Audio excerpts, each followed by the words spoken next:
In today's video, I will teach you how to make a fake light beam in Photoshop. Let's get started.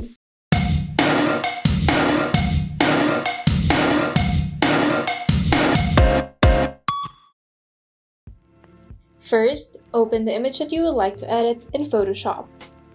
Now, make a new layer by clicking on the Create New Layer icon at the bottom of the Layers panel and set its blending mode to Overlay. In the toolbar, click on the rectangular marquee tool and select the areas that you would like to put your light beam on. Once you're satisfied, go ahead and click on the gradient tool at the toolbar. If you can find it, simply right-click on the paint bucket tool and select gradient tool.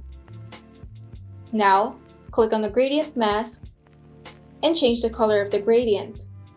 Make the left side white by clicking on the bottom arrow and set the opacity to 100 by clicking on the top arrow. Now make the left side white as well by clicking on the bottom arrow and set the opacity to 0 by clicking on the top arrow. Now make sure that each gradient colors are at both ends and the transition point or the tiny diamond dot is at the middle. Now click OK. Now drag the gradient from the top to the bottom of the selection. Hit Ctrl D on your keyboard to deselect and hit Ctrl T to transform, then right-click on the light beam and select Perspective. You can now adjust the shape of the light to your liking.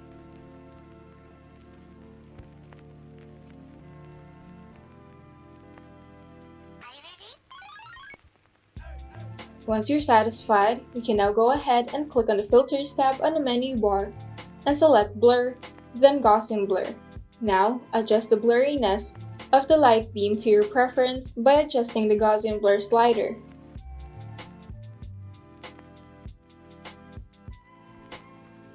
Once you're satisfied, you can now go ahead and save it to your computer. If you found this video helpful, kindly like and subscribe. And if you want to see more tutorials, turn on the notification bell so that you can be updated whenever we upload new tutorials.